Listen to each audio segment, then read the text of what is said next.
자, 오늘 제목을 영적 기생충이 사는 곳 The site a spiritual parasite lives라는 제목으로 말씀을 나누도록 하겠습니다. 아시다시피 여러분 봉준호 감독님의 영화 이 기생충이 아카데미 시상식에서 4개 부문입니다. 작품상, 감독상, 국제영화상, 각본상에서 수상을 했죠. 그 해외 영화가 후보에 오르자 이제 이런 질문이 있었습니다. 왜 지금까지는 한국 영화가 왜 이게 노미네이트도 안 되고 그랬습니까? 라는 질문에 봉준호 감독님 이런 얘기를 했죠. 이거 굉장히 지역 영화제 아닙니까? very local 영화제니까 당연한 거 아닙니까? 이런 얘기를 했었어요. 그러니까 아마 그 얘기를 듣고 이 오스카 측에서 굉장히 좀 충격을 받은 것 같습니다. 자신들은 이것이 굉장히 국제 영화제라고 생각했는데 로컬이라고 하니까 사실 틀린 말은 아니거든요. 지역 문화제, 지역 영화제인 거는 사실인데 막상 그걸 얘기하니까 굉장히 아마 좀 충격을 받았던 것 같아요. 그래서 그랬는지 자신들이 로컬이 아니라 우리가 글로벌이다라는 것을 보여주기 위해 아마 이 패러사이트를 뽑은 것이 아닐까 싶을 정도로 의도적으로 어떤 그런 좀 영향력들이 있지 않았나 싶습니다. 물론 이 작품에 굉장히 많은 메시지를 담겨 있고 너무나 각본을 잘 짜서 야 기가 막히다 어떻게 저런 내용들을 넣을 수가 있었을까라는 감탄을 자아내게 합니다. 이 봉준호 감독님이 이것이 로컬 아닙니까라고 이제 약간 이 오스카상을 좀 낮춰서 얘기했다가 막상 본인이 그걸 받으니까 되게 좋아하시죠. 그러면서 와 이제 로컬이라고 해놓고선 막상 받으니까 이거는 글로벌 영화제입니다라면서 이제 굉장히 좋아하는 모습 속에서 또한 다른 면들을 또한 보게 됩니다. 어찌되었든 우리 한국 영화제에 있어서 영화계에 있어 역사에 있어서 참 자랑스럽고 참 영광스러운 일이 아닐까 싶습니다. 영화계 한 획을 긋는 작품이 되었습니다. 이 기생충이라는 말을 국어 사전에서 살펴보면 두 가지 의미가 있습니다. 하나는 뭐냐면 다른 동물체에 붙어서 양분을 빨아먹고 사는 벌레, 이것이 기생충이라는 첫 번째 의미고, 두 번째는 다른 하나는요 스스로 노력하지 않고 남에게 덧붙어서 살아가는 사람을 낮잡아 이르는 말, 이것이 두 번째 의미입니다. 그러니까 영화에서는 이 두 번째 의미, 물론 영화 중간중간에 이제 벌레들이 등장하지만 진짜 포커스는 바로 이 두 번째에 있습니다.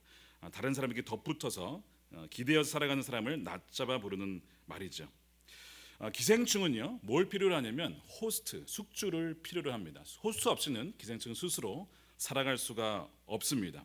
기생충은 숙주를 바꾸기도 합니다. 그래서 동물 같은 경우 이 동물 정부 동물 붙기도 하고요. 물론 이제 대개 붙으면 거의 거기 살다가 그 동물이 죽을 때에 같이 죽게 되는 것이 많은 경우가 있겠지만 패러사이트는 기본적으로 숙주를 찾아서 옮겨다닌다는 그런 특징을 갖고 있습니다.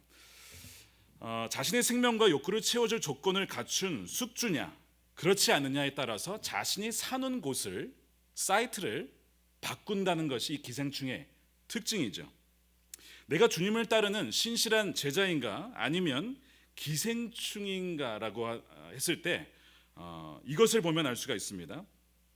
때로는요 내가 요구하고 필요로 하는 것들이 내가 원하는 장소와 때에 이루어지지 않거나 충족되지 않아도 나는 여전히 주님을 신뢰하고 주님을 따를 것이냐, 만약에 그렇다고 한다면 신실한 제자이고, 만일 내가 원하는 방식과 때에 맞춰서 이루어지지 않으면 나는 바꿀 거야 라고 한다면 그는 기생충과 같은 그런 신앙을 가진 사람일 수 있습니다.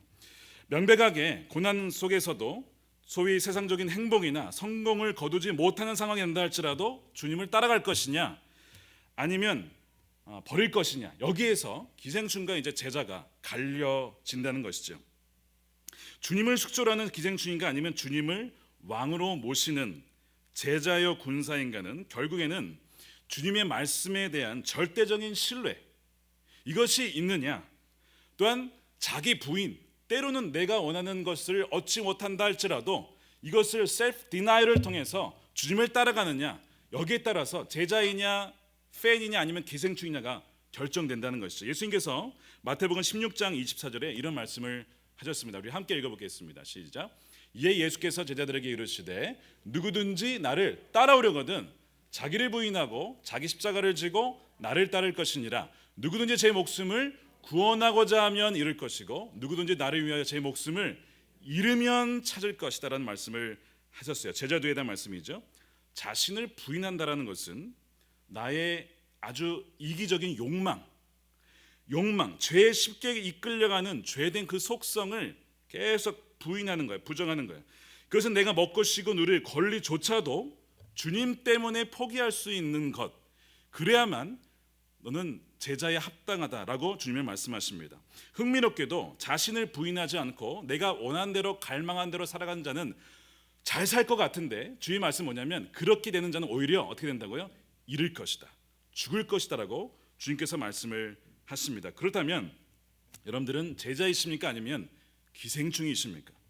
나의 유익에 따라서 언제든지 호스트를 바꾼다면 기생충이고, 내게 유익이 되지 않을 때에도 여전히 분명히 주님은 선하시니까, 주님은 사랑이시니까, 나보다 나를 잘 아시기 때문에 나는 하나님을 신뢰할 거야 라고 한다면 신실한 제자라는 겁니다.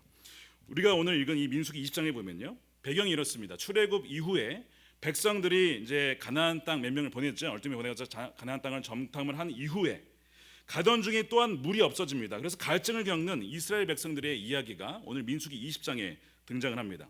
사막에서 물이 없으면, 여러분 혹시 사막에 가본 적 있으십니까? 좀 가본 적 있거든요. 단 몇 분만 땡펴져 있어도 입이 바짝바짝 마릅니다. 정말 물이 없이는 절대 살 수 없는 것이 바로 이 사막이에요. 근데 거기에서 물을 못 구한 거예요. 그러니까 얼마나 사람들이 서로 짜증내겠어요. 덥기도 하죠, 물도 없죠. 정말 이러다 죽는 거 아닌가, 이런 이제 생각이 그들 가운데 들기 시작한 겁니다. 사람이 힘들면 누군가를 비난해야만 이렇게 속성이 풀리는 그런 경향이 있습니다. 그래서 이 모든 문제의 책임이 누구냐? 모세와 아론, 궁극적으로는 하나님이다라고 해서 이 백성들이 모세와 아론에게 비방하기 시작합니다. 당신들이 우리를 이렇게 끌고 왔다는 것이죠. 사실상 하나님에 대한 비방인 거예요. 자, 20장 5절에 그들이 이집트 이야기를 꺼냅니다. 자, 이렇게 되어 있어요. 너희가 어찌하여, 자, 너희는 이제 모세 아론이에요. 우리를 애굽에서 나오게 하여서 이 나쁜 곳으로 인도하였느냐? 이곳에는 파종할 것도 없고 무화과도 없고 포도도 없고 석류도 없고 뭐도 없고 다 없다는 거. 있는 건 있어요. 뭐 만나도 주시고 매출하게도 주시고 주는데, 그런 건 싹 빼고 없는 것만 골라서 쫙 얘기를 합니다. 다 맞는 얘기긴 해요. 실제로 저것은 지금 우리 아직 가나안 땅이 아니기 때문에 어떻게 뭐 여기서 그 농사를 지을 수 있는 것은 아니지 않습니까? 없는 건 당연한데 어쨌든 그런 불평을 막 쏟아내기 시작합니다. 자, 저기에서 이들이 언급하고 있는 단어가 뭐냐면 애굽이라는 거예요. 자, 이 애굽을 이렇게 한번 보시면 되겠습니다.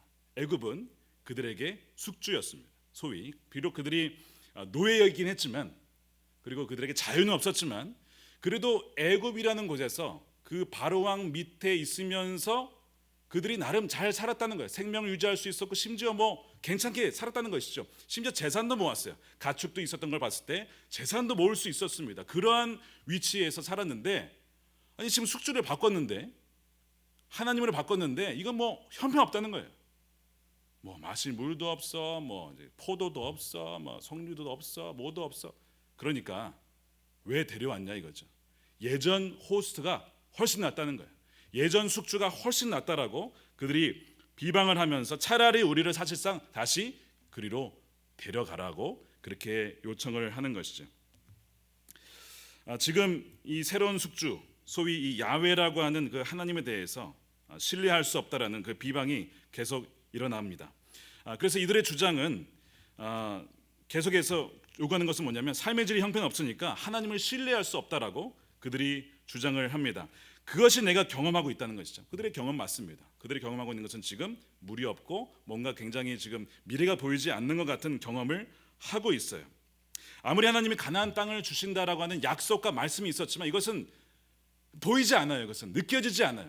지금 내가 느끼는 것은 뭐냐면 갈증. 지금 내가 느끼는 것은 포도도 없고 뭐 석류도 없는 그런 부족함. 이것은 너무 더 실제거든요. 그러니까 사람들은 말씀을 신뢰하기보다는, 하나님을 신뢰하기보다는 보이는 나의 지금 현재 경험되는 이것을 더 신뢰하기 때문에 쉽게 하나님을 버린다는 것입니다. 그런데 그런 점에서 이들을 보면 이들은 제자라기보다는 기생충에 더 가까운 모습을 보여주고 있습니다. 기생충이라고 볼 수 있어요. 왜냐하면 얼마든지 숙주를 자신의 유익에 따라서 바꾸는 것이죠. 차라리 애굽 왕이 훨씬 낫다. 차라리 애굽의 신들이 낫다는 거예요. 그래서 나는 숙주를 바꾸는 것이 낫겠다. 이 기생충 마인드가 이들 가운데 있었다는 겁니다. 그런데 사실 이들도 숙주입니다. 왜 그런가? 어떤 점에서 그런가? 이들 안에 보이지 않는 기생충이 안에 들어가 있어요. 뭘까요? 그것이 뭘까? 그 기생충은 바로 이들로 하여금 이 숙주라면 서서히 영적으로 죽게 만듭니다. 그들이 의지하고 신뢰해야 될 하나님을 보지 못하게 만들고, 또한 영적인 감각이 점점 떨어져서 무감각해집니다. 영적 기생충 때문에 그렇습니다. 물론 이들이 배고프고 이들이 이제 물이 없으니까 뭐 그럴 수는 있습니다. 그래서 하나님이 주신 게 뭐냐면 만나였고, 또한 고기가 없다 그래서 메추라기를 주셨고, 물이 없다 그래서 마사라는 곳에서 물도 내어 주셨고, 그러니까 하나님이 그들이 필요한 모든 니즈는 다 채워 주셨어요. 그런데 이들의 욕망은요 결코 채워지지 않았다라는 거예요. 여러분 생각해 보세요. 여러분들이 원하는 디자이어가 있잖아요. 그것이 언제 만족될까요? 제가 장담하건대 여러분들의 욕망은 결코 만족되지 않을 겁니다. 하나님 외에는 우리 욕망을 채워줄 수 있는 분은 아무도 없어요. 하나님을 제외하고 내가 바라는 것이 있잖아요. 자, 이 정도면 좋겠어. 여러분들의 돈을 생각해 봅시다. 야, 이 정도면 살만해. 여러분 그 정도 딱 가잖아요. 만족할 것 같으세요?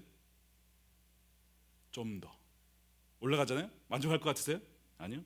좀 더. 결코 여러분들이 생각한 그 만족은 오지 않아요. 이것이 욕망의 특징입니다. 그러니까 끊임없이 그 영적 기생충은 뭐냐면, 야, 너 부족해, 너 없어, 좀 더, 좀 더, 계속해서 우리의 어떤 그 영적 자양분을 빼앗아 가면서 우리로 하여금 계속 우리는 부족해, 우리는 없어, 우리는 행복하지 않아. 무슨 증상이에요? 지금 내 안에 기생충이 들어와 있다는 증상입니다. 기생충이 들어오면 먹는데 몸무게가 늘질 않아요. 어떤 분은 그랬으면 좋겠어 하는 분도 있을지 모르겠어요. 제발 좀 몸무게 안 늘었으면 좋겠다. 이 기생충이 들어가면 자양분을 빼먹기 때문에 그렇습니다. 근데 증상들이 나타나요. 결코 만족하지 못한다는 것이죠. 욕망의 한계는 없다는 겁니다. 월마트의 창업주인 그 샘 월튼의 와이프였던 헬렌 월튼이 어느 날 남편에게 이런 질문을 던집니다. 여보, 제가 계속 우리가 참 꽤 부유하다라고 제가 말을 했잖아요. 우리 참 괜찮게 살고 있거든요. 그런데 왜 당신은 계속 나아가죠? 왜 그렇게 크게 확장하려는 거죠? 가게가 점점 많아지고 있어요. 17번째 가게를 차린 후에야 저는 알았습니다. 당신이 결코 멈추지 않으리라는 것을 깨달았습니다.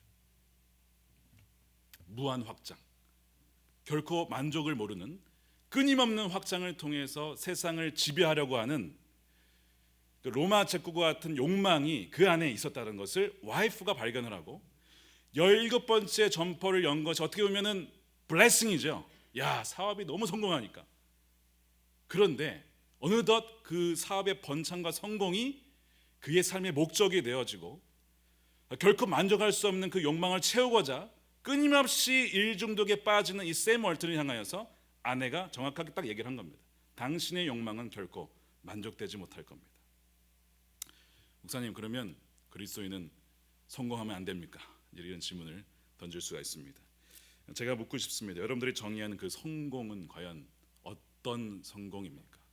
어떤 성공을 묻는 것이죠. 보통 세상에 쓰는 성공이란 이런 겁니다. 돈을 많이 벌고 부자가 되고 사회에서 높은 지위에 이르고 큰 영향력, 아주 강한 영향력을 가지는 것, 이것이 성공한 자가 누리는 것입니다. 여기에 깔린 이 성공의 개념은 소위 많고 큰 영향력이 있습니다. 그것이 돈이든 간에 아니면 그것이 사회적 영향력, 그것이 정치적 영향력이든 간에 그 영향력이라고 하는 전제를 깔고 있어요. 이 영향력이 작으면 성공한 게 아니에요. 이것이 커야 됩니다. 강력해야 됩니다. 이것이 소위 우리가 알고 있는 성공입니다. 반대로 적거나 약하면 그것은 성공이 아닌 거죠. 이게 보통 우리가 성공에 대한 정의를 그렇게 내려요. 물론 성경은요, 게으른 자를 옹호하지 않습니다. 달란트 비유를 보시면 주인이 한 달란트를 한 종에게 주었어요. 그러니까 한 달란트를 우리 현재 시가로 얘기하면 한 10억 정도, 많게치면 뭐 그 정도 잡을 수 있어요. 굉장히 많은 돈이 한 달란트가 적은 게 아닙니다. 근데 그 한 달란트 받은 종이 어떻게 했어요? 땅에 그냥 묻어버렸어요. 그걸 가지고 아무것도 안 했습니다. 그랬다가 나중에 주인이 돌아왔을 때, 주님이 다시 오셨을 때 그를 찾죠. 그리고 묻습니다. 너는 그걸 가지고 뭘 했느냐? 저 아무것도 안 했는데요. 땅에 묻어놓는데요. 그랬더니 그 주인이 뭐라고 하죠? 이 악하고 게으른 종이라고 책망을 하십니다. 내가 너에게 준 그 달란트, 그것이 시간이 인생이죠. 우리에게 인생, 시간과 재능과 물질을 가지고 넌 도대체 아무것도 안 하고 뭐 하고 있었냐? 그러니까 성경은 게으른 것을 결코 옹호하지 않아요. 우리에게 주시는 것들을 선용해서 사용할 것을 말씀을 합니다. 반대로 2달란트와 5달란트 받은 종에게는 나중에 그들이 2배를 남겼어요. 그랬더니 주님이 오셔서 칭찬하시는데 착하고, 야, 너 참 선하다, good. 그 다음에 faithful, 신실한, 충성된 종이라고 칭찬하십니다. 근데 여기에서 신실하다라는 것, 충성되다라고 칭찬하셨어요. 너희가 fruitful, 굉장히 열매가 많다라거나 그런 것을 얘기한 게 아니라 너가 참 신실하게 내 말씀대로 그것을 믿고 일하였구나. 참 착하고 신실한 종아, 잘했다라고 칭찬하시는 거예요. 여기 주목할 것은 어떤 양을 절대적으로 비교하지 않았다라는 거예요. 2달란트 받은 그 종이 4달란트를 남겼고 5달란트 받은 종이 10개를 남겼으니까 4개와 10개를 비교해보면 당연히 10개가 많으니까 이 종이 훨씬 더 많은 칭찬을 받아야 되는데 이 둘을 주님은 똑같이 칭찬하셨어요. 왜냐하면 똑같이 신실하게 맡은 자 그 위치에서 주님이 보든 안 보든 주인이 있든 없든 상관이 없이 나에게 주신 사명을 감당했기 때문에 주님은 그들이 참 착하고 신실하다라고 칭찬하신 거예요. 성공의 기준은 크고 많음이 아니고요, 얼마나 주님께 신실하고 나에게 주신 재능과 은사와 시간과 물질을 신실하게 주님에 의해서 주님의 뜻에 따라 주를 위해 사용했는가, 그것이 성공의 기준입니다. 그런데 우리의 성공에 대한 기준이 워낙 이 양적 크기와 영향력에만 초점을 맞추니까 그렇지 않으면 우리는 실패하고, 그렇지 않으면 우리는 마치 필요 없는 useless한 어떤 서번트로 스스로를 낙인 찍고 그런 사람들 또한 그렇게 보는 경향이 우리에게 있다는 것이죠. 제가 2명을 한번 그 예를 들어볼 테니까 여러분들이 어떤 사람이 되고 싶은지 한번 골라보시기 바랍니다. 물론 뭐 더 많은 얘기가 있겠지만 둘 중에 한 명 고르라면 어느 사람을 고를 건지 한번 보시기 바랍니다. 한 명은요, A입니다. A. 이 절망의 참 어려운 시기에 국가 전체의 사기를 끌어올린 사람입니다. 역사적인 인물을 제가 말하는 거예요. 그는 분명한 비전이 있었고요, 불같은 아주 패션이 엄청났습니다. 이와 같은 열정을 찾아보기가, 역사상 찾아보기가 어려워요. 거의 온 국민이 불가능한 도전에 임할 수 있도록 이끈 강력한 리더십을 가진 사람입니다. 말 그대로 거의 세상 모든 사람에게 영향을 미친 운동, 무브먼트를 일으켰어요. 최초의 컴퓨터와 제트기를 탄생시킨 산업을 만들었고 과학혁명을 일으켜서 인류의 우주 탐사 개척할 수 있는 기반을 마련했습니다. 핵 에너지의 신비를 풀어서 대단한 그 신비를 푼 것이죠. 근대 세상의 거의 모든 측면이 어떤 식으로든 이 사람의 영향을 받았습니다. 그가 겨우 56세에 세상을 떠났을 때 그 당시에, 지금도 마찬가지, 온 세상에 그의 이름을 모르는 사람이 없습니다. 이게 A입니다. B를 얘기해 줄게요. B. 이 B는 A와 동시대를 살았어요. 근데 A보다 3주 먼저 죽습니다. A보다 3주 먼저 죽어요. 근데 그의 삶은 좀 딴판입니다. A하고는 어떤 삶을 살았냐면, 그가 일생에서 좀 영향력을 미쳤다라고 하는 시기는 고작 한 잠깐인데 한 100명 정도 되는 그 학교에서 그 학생들에게 영향을 미친 정도? 그 정도가 그가 미친 영향력이에요. 친구와 가족들의 사랑을 받았습니다. 그가 굉장히 지적이었어요. 똑똑했고 충성스러운 사람이란 평판을 얻긴 했지만 세상에서 그를 아는 사람은 별로 없었습니다. 유명한 사람은 아니었어요. 그를 아는 사람들조차 대부분 그의 인생을 어떻게 평가를 했냐면, 그는 실패한 인생이다, 이렇게 평가를 했습니다. 그 자신도 평생의 수건이 있었는데 그것을 이루지 못했어요. 그리고 눈을 감습니다. 자, 제가 질문해 볼게요. B와 같은 인생을 살고 싶으십니까?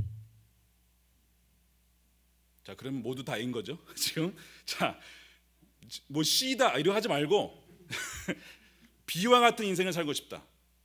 우리 한 분, 두 분, 세 분, 자, 3명입니다 여기서 지금. A와 같은 인생을 살고 싶다. 저요. 좀 솔직해지세요. 좀 솔직해. A와 같은 인생, 좀 영향력 있고 국가 전체와 사람들에게 그 무브먼트를 이끌 수 있는 그런 리더십과, 그렇잖아요. 저도 보면 A예요. 뭐 무르나 마나 아닙니까 이거? 안 드신 분은 뭐예요 그러면? A? 아. 안 드신 분은 AB형 뭐 이런 거. 참 AB형 다 AB형인가 봐. 성격을 어떻게 주님 참. 자, A는요 누구냐면 아돌프 히틀러입니다. 히틀러 대단한 영향력입니다. 어떤 분이 저에게 카톡을 보내셨는데 예전에 히틀러를 비유로 들어서 그가 세상을 변화시킨 사람이래 이러면서 얘기를 하시는데 왜 히틀러를 예를 들었는지 모르겠어요. 근데 어쨌든 그 사실이니까 세상에 영향을 미친 건 사실이죠. 악한 영향을 미쳐서 그렇지. B는 누구냐? 디트리히 본헤퍼 목사님입니다. 나치에 저항하다가 게슈타포에 잡혀서 형장의 이슬로 사라진, 자신 뜻하는 바를 이루지 못했어요. 유명하지도 않았습니다.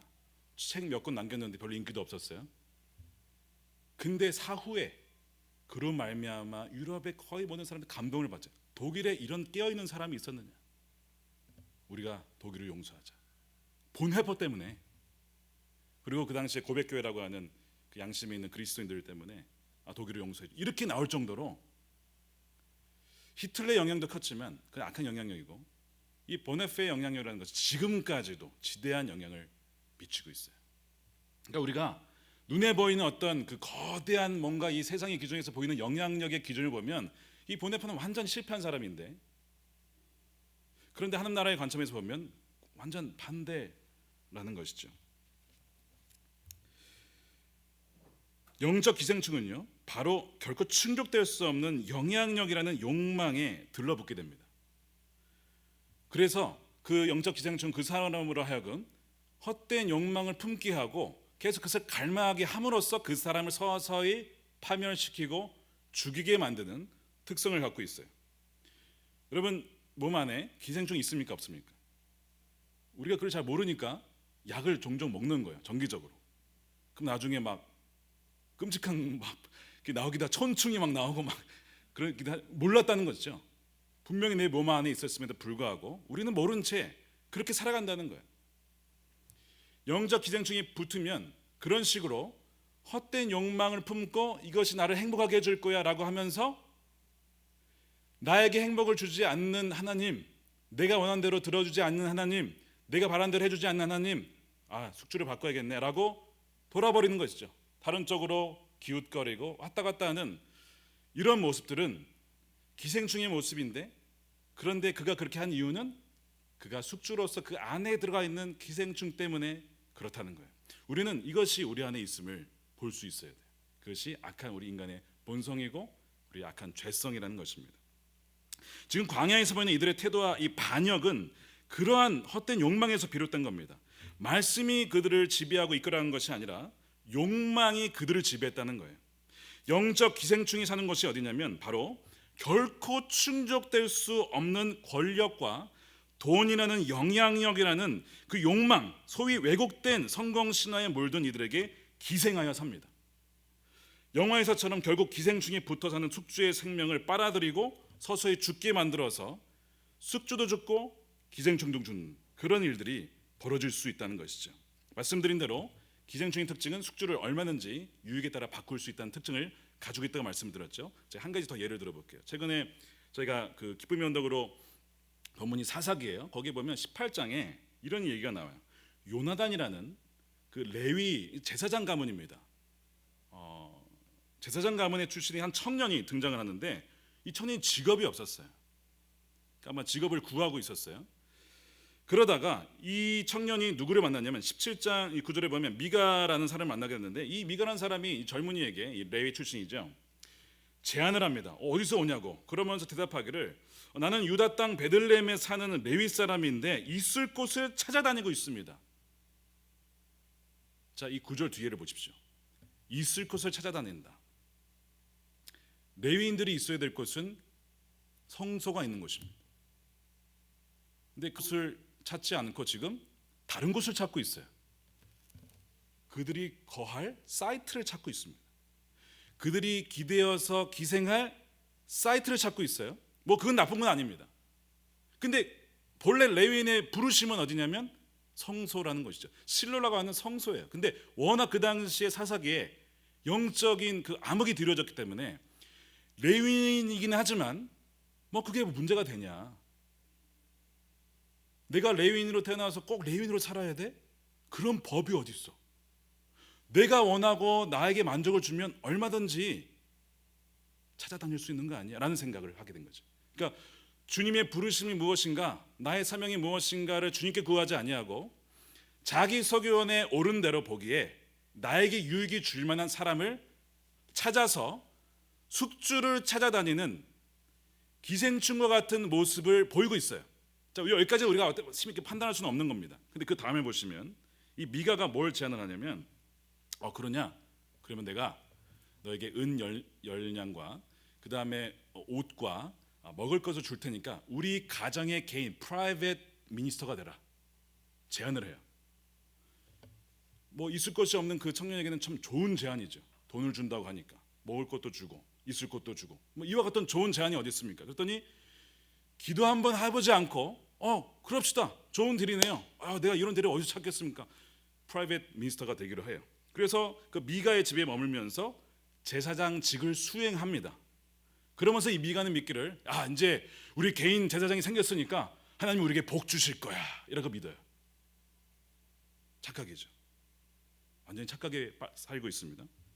더 흥미로운 이야기가 그 다음에 벌어집니다. 이렇게 해서 이제 개인 제사장으로 돌아갔는데 미가의 집에 다음 장이 18장이 뭐가 나오냐면 단지파가 막 또 헤매요. 자기에게 주어진 땅은 쳐들어가지 않고 취하지 않고 거기는 어려우니까 그건 안 돼. 우리가 좀 할 만한 데를 건드려 보자. 막 돌아다니다가 미가의 집에 방문을 하게 됩니다. 그러다가 거기에서 이제 이 요나단이라는 레위 이 청년을 만나게 돼요. 제사장. 그 집의 제사장이죠. 그랬더니 제안을 또 하는 거예요. 너 여기서 뭐 하냐 했더니 이 집의 제사장이라는 거야. 야 생각해 봐라. 너 한 가정의 제사장이 좋냐 아니면 지파의 제사장이 좋냐? 무슨 유혹이에요? 영향력. 너의 지경을 넓힐 수 있는 영향력이 여기에 있는데 야 너 뭐 할래? 불과 바로 전장에서 이렇게 하겠다고 결정을 했는데 더 좋은 제안과 더 큰 영향력을 발휘할 수 있는 곳이 되니까 그게 더 낫죠. 그러면서 기뻐하면서 옮겨가요. 일로 또 뭐가 느껴지십니까 지금? 숙주를 찾아 자기를 좀 더 이렇게 더 자신의 명예와 권력을 더 이렇게 채워줄 수 있는 숙주를 찾아서 헤매는 이 요나단의 모습을 보면서 그 당시에 이 사사기의 영적 풍조가 어떠했는지를 우리는 가늠해 볼 수가 있습니다. 물론 하나님은요 우리의 삶의 지경을 높이실 때가 있어요. 너가 이제 준비가 되었다라고 하면 지경을 넓히십니다. 예를 들면 다윗이 양을 치다가 참 넌 보지 않는데도 참 신실하게 작은 일에 충성했구나. 그러니까 내가 너를 데려다가 이스라엘의 목자를 삼아줄 거야. 이렇게 해서 영향을 넓힌 때가 분명히 있습니다. 근데 지금 이 케이스는 한쪽에 뭐 신실한 것도 아니고 본래의 그 신료라는 자리에서 벗어난 것도 문제인데 개인 제사장으로 섬길 뿐만 아니라 유익에 따라 계속 왔다 갔다 하는 그런 모습들을 보이고 있다는 거예요. 지경을 넓히는 것은 전혀 상관이 없는 오로지 자기의 그 결정의 기준은 나에게 얼마나 많은 돈과 영향력과 쾌락과 유익을 줄 것인가에 따라서만 움직이는 제사장, 영적 리더라고 불리는 이 요나단의 모습이 바로 이 사사기의 전반적인 경향이었습니다. 자, 그는 제자일까요? 기생충일까요? 하나님은 우리에게 복을 주셔서 우리로 하여금 번영케 하실 수 있습니다. 그리고 그렇게 하실 때가 있어요. 정말 저는 기도할 때 하나님 정말 우리 성도들의 기업 가운데 복을 주셔서 그걸 가지고 하나님의 이름으로 선한 일들을 많이 감당할 수 있도록 해주십시오. 그렇게 기도를 제가 드립니다. 하나님께서 또한 그렇게 하실 수 있고 그렇게 허용하실 때가 있습니다. 하나님은 우리가 반드시 뭐 가난하게 되거나 뭐 아무런 영향력이 없이 사는 것을 원하는 것이 아니에요. 하나님은 그저 우리 자신을 원하시고 우리와의 관계를 가장 원하신다는 것이죠. 문제는 우리가 추구하고 바라는 성공과 번영에 대한 열망이 너무나 쉽게 그것이 우리를 타락시키고 그것이 우리를 파괴시킨다는 것이 있습니다. 예를 들면 사람을 살리겠다라고 의사가 돼요. 사람을 살릴 거야. 정말 그 공부를 열심히 해가지고 정말 잘 공부해서 주간 생명을 살려야지라고 소명을 받고 의사가 됐는데 여러분 의사가 되다 보면 이제 돈을 많이 벌잖아요. 그럼 그걸 가지고 더 좋은 일을 쓰면 되는데 나중에 어떻게 되냐면 소명은 사람을 살리는 거였고 돈은 그냥 딸려오는 건데 나중에 이것이 너무 좋으니까 이게 싹 바뀌는 거죠. 이렇게. 그래서 소명으로 인하여서 번영이 주어졌는데 그 번영이 소명을 파괴시키는 일이 발생한다는 거죠. 카튼 매더라는 영국의 청교도 목사님이 이런 얘기를 했습니다. 우리가 경계하지 않으면 소명의식은 번영을 가져올 것이고 그 번영이 결국 소명의식을 파괴하게 될 것이다. 소명은 하나님께서 우리에게 번영을 가져올 수 있어요. 우리에게 복을 주실 수 있습니다. 복의 근원은 주님이시기 때문에. 근데 문제는 뭐라고요? 그 번영이 우리의 소명의식을 파괴할 수 있다는 겁니다. 이게 무서운 거예요. 변절이 되어버리는 거죠 나중에. 쉽게 소명은 번영과 세속적 성공에 의해서 손상을 당한다는 겁니다. 과연 우리는 번영 속에서도 우리의 소명, 주님이 나에게 이런 길로 부르셨다, 나의 삶은 주님이 통치하신다라는 그 분명한 소명의식을 과연 유지할 만한 영적이고도 도덕적이면서도 윤리적인 그 역량을 우리가 갖추고 있느냐라고 우리가 물었을 때에 과연 그런 역량을 갖춘 사람이 얼마나 될까? 별로 없다는 거죠. 한 싱가포르의 경제학자가 이런 문제의식을 가지고 질문을 던집니다. 다 경제학자들이 모이고 세계의 유명한 기업가들 모였어요. 이런 얘기를 합니다. 서방 세계가 직면한 결정적인 질문은 그들이 과연 자본주의를 주도하고 길들일 수 있을 만큼 강력한 윤리적 역량을 갖추고 있느냐는 겁니다. 무슨 얘기냐면 나중에 자본주의가 발전해서 돈을 많이 벌게 되면 돈 때문에 윤리고 뭐고 생명이고 뭐고 다 버린다는 거예요. 그러니까 최고의 가치가 쉽사리 돈을 벌 수 있다라고 한다. 이걸로 다 바뀐다는 것이죠. 처음에 시작은 그건 아니었는데 과연 그런 역량이 우리에게 있느냐?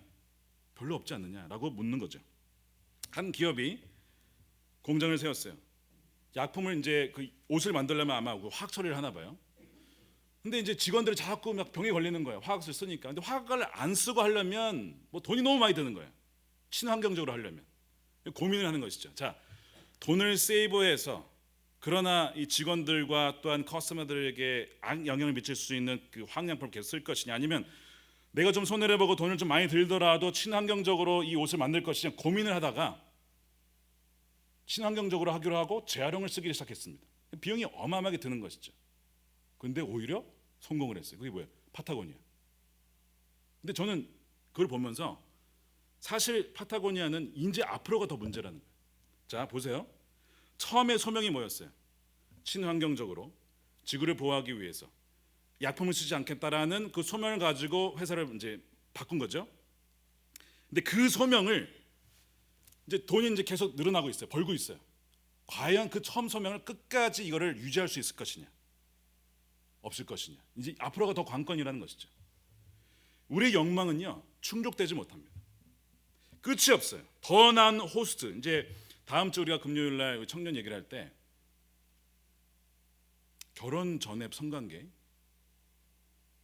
대한 얘기를 하려고 그래요. 비슷한 맥락이 있어요. 왜 하나님은 남자와 여자라고 해놓고서 그 결혼의 범주 안에 성 문제를 가두셨을까? 아니 뭐 여러 사람이랑 하면 더 좋은 거 아니야?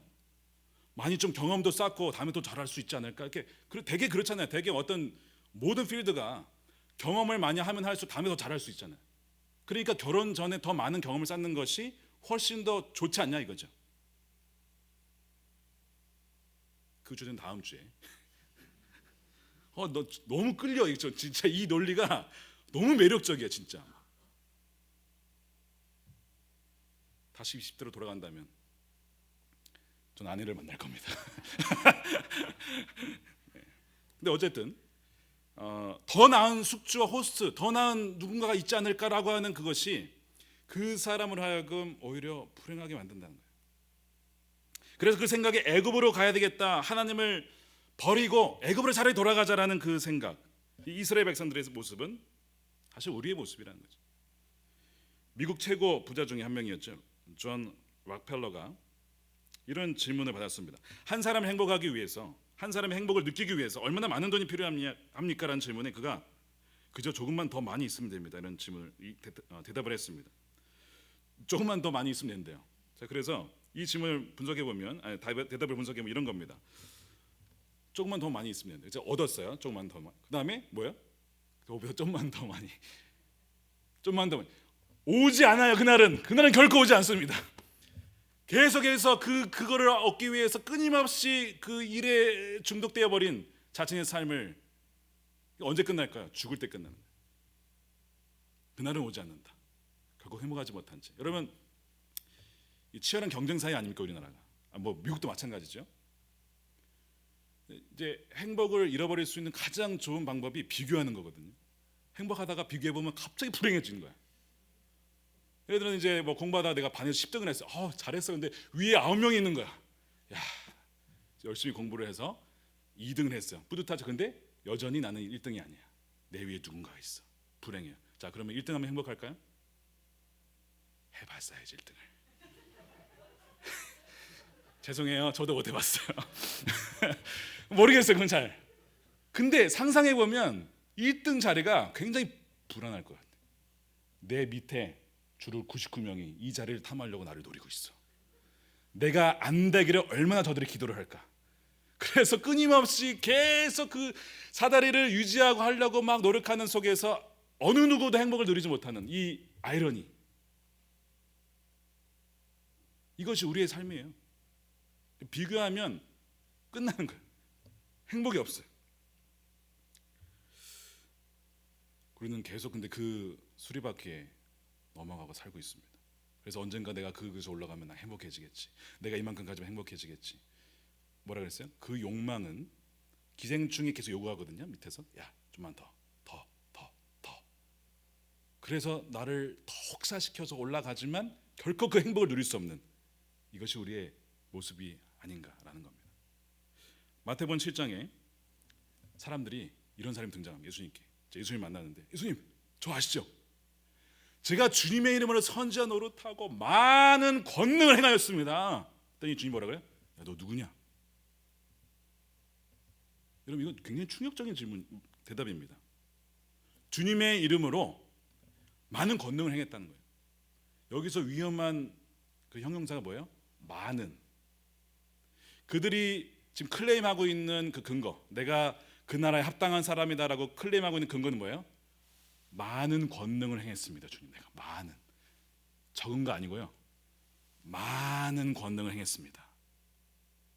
그러니까 제가 자격 있지 않습니까? 근데 주님은 Who are you? 불법을 행하는 자들아, 내게서 떠나가라.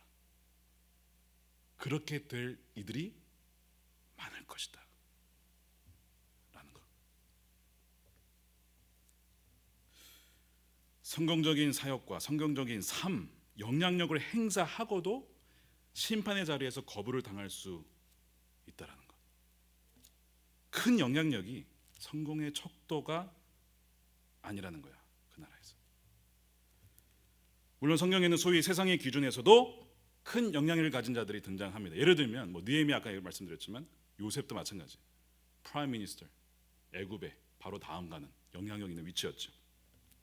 성경은 그리스도인들이 높은 자리에 앉지 말라고는 하지 않습니다. 위험하다고 얘기하죠. 그러면 그 자리에 앉히실 때는 하나님은 그 사람을 반드시 다루십니다. 만약에 다루지 않았는데 그 자리에 있다, 그 사람은 죽을 거예요.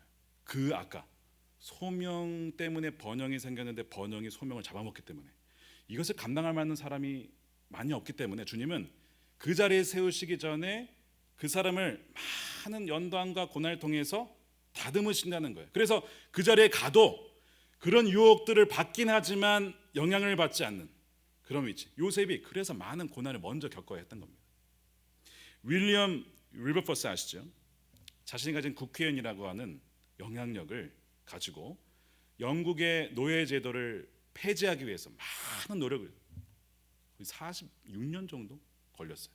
존 웨슬리도 옆에서 도왔죠. 편지를 써가지고 그 윌버포스가 그것을 해낼 수 있도록 격려했는데 결국 그것을 보지 못하고 존 웨슬리는 죽고 윌버포스가 죽기 3일 전에 이제 통과가 돼서 이제 노예 제도가 폐지가 됩니다. 그러면서 그가 죽을 때 이런 얘기를 해요. 하나님, 저로 하여금 영국이 노예 제도를 통해 얻어지는 2천만 스털링의 돈을 포기하는 날을 저로 하여금 목도하게 하시고 보게 하시고 죽게 하시니 하나님께 모든 영광과 감사를 올려드립니다 하고 그는 죽었어요. 자신이 그 위치에 있는 것은 나 때문이 아니고요, 소외받고 고통을 당하는 노예들을 풀어주기 위해서 하나님 나를 사용하신다라는 분명한 소명의식, 이것이 있었기 때문에 그는 정치인으로 살아가면서 많은 유혹이 없었겠습니까? 그 뭐 암살, 2번의 암살 위험이 있었고요, 많은 비방과 해방과 조롱이 있었어요. 그런데 이겨낼 수 있었던 것은 많은 다름이 있었어요. 그래서 하나님 그를 세우시고 그를 통하여서 영국의 노예제들을 폐기하신 것이죠. 하나님은 그렇게 어떤 자들을 그렇게 쓰십니다. 왜냐하면 그만한 위치를 감당할 수 있는 선풍과 그릇이 준비되었기 때문에 그래요. 저는 이제 이걸 설명할 때 칼과 칼집의 이미지를 사용합니다. 칼, 날카로운 칼은 쉽게 자를 수 있고 전쟁에서도 유리하죠. 그래서 이 칼은 능력을 얘기해요. 자기의 어떤 실력을 얘기합니다. 근데 그 칼에는 반드시 있어야 될 것이 있는데 바로 칼집이라는 거예요.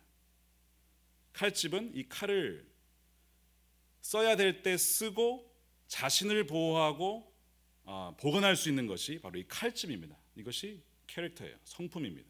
그러니까 반드시 칼이 좋으면 좋을수록 칼집이 좋아야 된다는 거예요. 만약에 칼은 좋은데 이 칼집이라는 성품이 준비되어 있지 않으면 결국에는 그 칼로 인해서 써야 될 때 쓰지 못하고 다른 사람들을 파괴하고 죽일 뿐만 아니라 자신도 찌를 수 있기 때문에 문제가 되는 거죠. 그러니까 주님은 이 칼을 준비하면서 동시에 뭘 준비시킬까요? 성품을 반드시 준비시킨다는 거예요. 우리가 만약에 이 성품이 준비가 안 되는데 칼로만 들고 나갔다가 그러면 죽는 거죠. 여러분 그걸 잘 기억하셔야 돼요. 하나님은 그렇게 쓰시는 분들이 있어요. 물론 굉장히 연약하고 약한 자들을 통해서도 하나님께서 많이 일하십니다. 베드로 같은 경우는 뭐 사실 언어도 그렇게 잘 알지 못했고 다른 문화도 알지 못했고 좀 배우지 못한 어떻게 보면 그런 위치였지만 오히려 이방 선교를 여는 것은 베드로였고 또한 수제자라고 불렸던 자도 역시 베드로였습니다. 하나님은 그런 자들을 또한 많이 쓰시죠. 또한 동시에 바울과 같이 언어적으로도 훈련되고 문화와 철학과 그 당시의 역사와 이런 것들을 다 가지고 있었던, 심지어 로마 시민권까지 가지고 있었던 바울과 같은 이들을 통해서 또한 거기에 맞게 그 분야에 맞게 하나님은 사용하신다는 겁니다. 본문의 모세는 백성들의 비방을 듣고 화가 납니다. 그래서 그 온유한 모세조차도 짜증이 나서 차라리 나에게 물을 낼 수 있는 권능이 있었으면 하는 바람을 갖게 됩니다. 그래서 8절에 보시면 하나님께서 이제 모세에게 이런 디렉션을 주십니다. 너는 지팡이를 집어라. 그 다음에 그들이 보는 앞에서 저 바위에게 명령해라. 그러면 그 바위에서 물이 나올 거야 라고 했어요. 그러니까 모세가 지팡이를 짚고 뭘 하라 그랬어요? 바위에게 어떻게 하라고요? 명령하라 그랬는데 모세가 어떻게 하죠? 바위를 2번 직접 칩니다. 탁 그러면서 물을 내요. 근데 물이 터졌어요. 그러니까 주님의 명령은 말하는 거였는데 그냥 얘는 직접 쳤어요. 모세는. 그럼에도 불구하고 물이 터졌어요. 일이 잘 된 것 같죠. 해결됐잖아요. 목마름이 해결됐잖아요. 문제는 해결이 됐는데 이 모세가 한 말이 문제가 됩니다. 10절에 이렇게 되어 있어요. 모세가 그들에게 이르되 반역한 너희여 들으라. 우리가 너희를 위하여 이 반석에서 물을 내랴. 영어로 보니까 Shall we bring water for you? 여기서 우리 누굴 거야? 모세와 아론일 수도 있고 모세와 아론과 하나님일 수도 있습니다. 어쨌든 양쪽 다 문제는 뭐예요? 모세는 물을 낼 능력이 없습니다.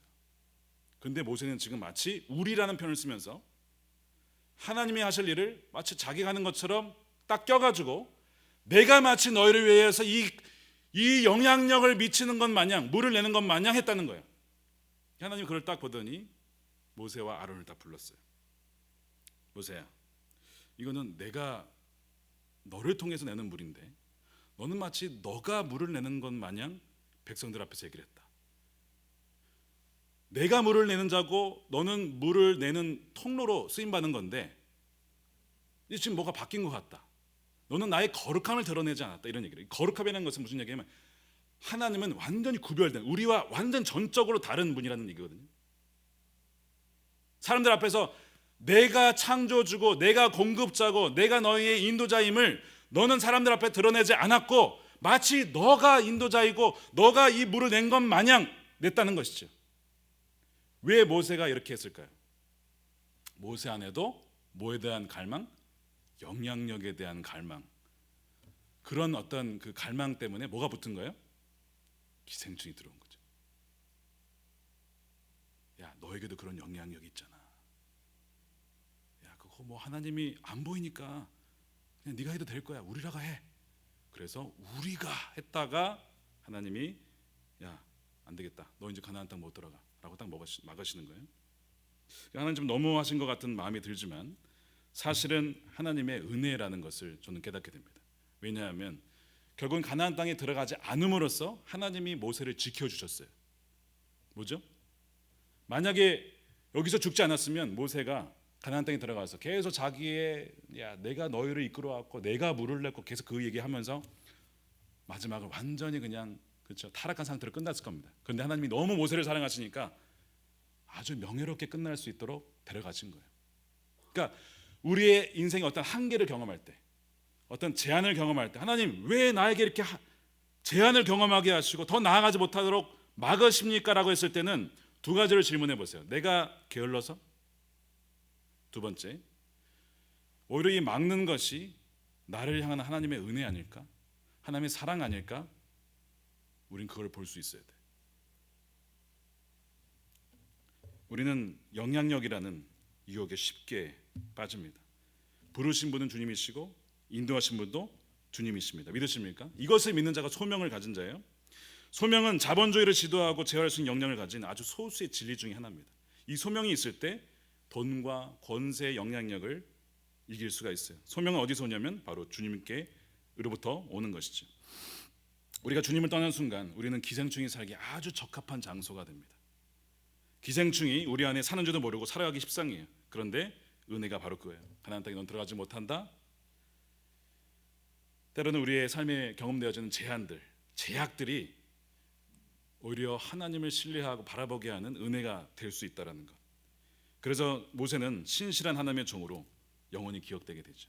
비록 실수는 있었지만 연약했지만 하나님 그럼에도 불구하고 모세를 사용하셨고 또한 신실한 종으로 남도록 하나님께서 인도해 주셨습니다. 자, 우리의 기도는 이런 것이어야 합니다. 주님, 제가 주님이 주신 복들과 이 번영들을 감당하지 못해서 소명을 잃어버릴 것 같다면 번영 주지 마십시오. 그 번영을 부르신 자와 소명에 의해서 길들이고 주님과 그분의 뜻에 따라서 때에 따라 양식을 나눠줄 수 있을 때까지 이것을 보류해 주십시오. 설령 번영을 주지 않는다 하더라도 저는 주님만을 따를 것입니다. 이것이 우리의 고백이에요. 그러면 아까 뭐라 그랬어요?